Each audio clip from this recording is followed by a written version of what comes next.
Hello everybody and welcome back to the path to Mortal Kombat 11. This is episode 12 of the series where I have a topic I want to discuss with you guys. I give my thoughts on it in the video and then you guys let me know what you think in the comments below. So let's just get right into it. Today's topic is going to be on the new gear system and the mobile game. So if you guys don't know, the way the gear system works, it's kind of an amalgamation of Mortal Kombat X and Mortal Kombat 9 and Injustice 2.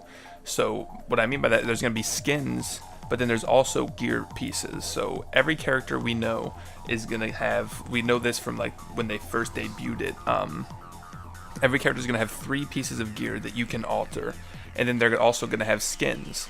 So you can kind of change around, like they're gonna have base skins, and then you can change around certain things. Like for instance, I forget, Scorpion, he can change his mask, his harpoon, and his swords, I believe.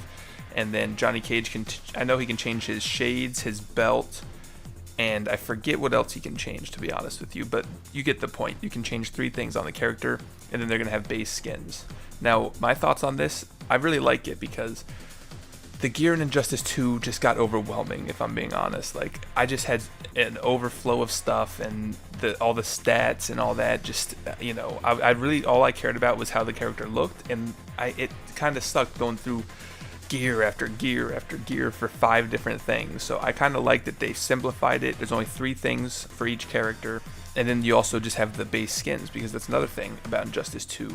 You know, you couldn't have like Nightfall Bane or anything like that, or Classic Batman, unless they had like specific gear set for it.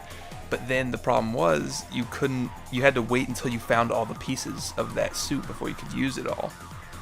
So I do like that they're going to have like classic outfits.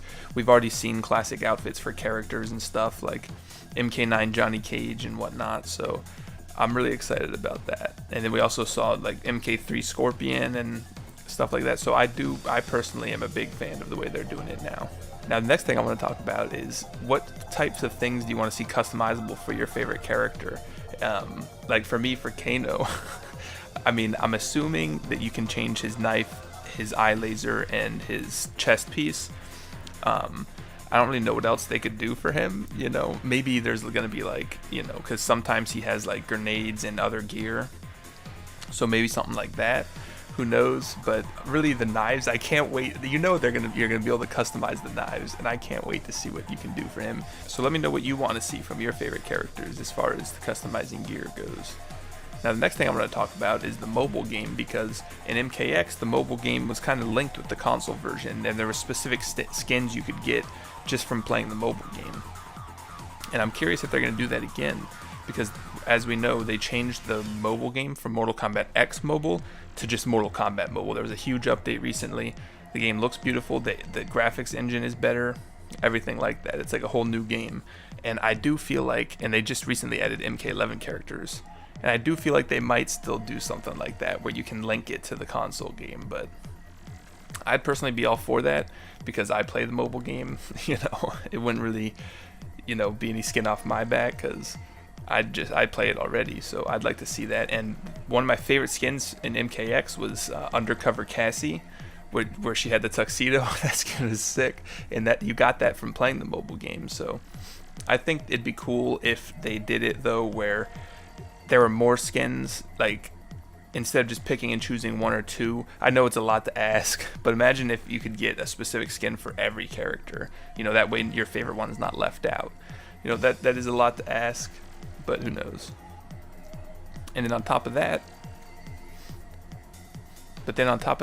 imagine if you could just get specific gear pieces. Like what if you, let's say every character in the game, if you reach a certain milestone with the character, like any of the Kanos, you get a special piece of gear for the console version of Kano. I think it'd be good for bragging rights, and it'd give you something to grind for, give you a reason to play the mobile game if you don't already.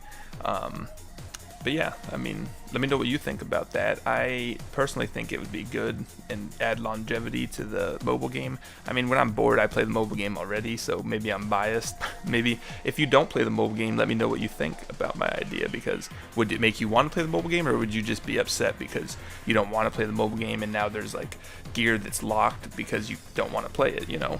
But yeah, so those are my thoughts. I really like the idea of having skins, and I know a lot of people probably agree with me, because Injustice 2's gear system was well received. Like, I really liked what they did, but at the same time it was just a little too much. So I know I'm not alone in that regard. I mean, so I'm pretty much just reiterating what I already said. But yeah, so I think mobile game and console should be linked. That'd be awesome. And then you could get special rewards and stuff for the console game and vice versa. And then the idea of skins coming back and still being able to customize gear and make it your own, I really like as well. So anyways, that's about it for this video, guys. Be sure to comment down below on things that I said, like the characters, what types of gear you want for your characters, and be sure, I'm avoiding spoilers and the leaks, so in the comments, if I see like spoiler comments, I'm probably going to remove them. Like if you talk about gear that on a character that's not announced yet, that was leaked, I'll probably remove the comment. I'm sorry. I'm just trying to avoid all that. I mean, I've already personally seen all the leaks and everything, so that doesn't affect me, but just for the rest of the community, if anyone watches this that's been trying to avoid it, just do it for them if you wouldn't mind. So, you know, and there's no way for me to put a spoiler warning in the comments, so, you know, just keep it clean for me, would you? Anyways, guys, thanks so much. I can't wait to see what you guys say in the comments, and I'll see you in the next video, which is probably going to be the Kano reveal, and ooh, you know, I'm not going to rant, but I'm excited. I'll see you guys then.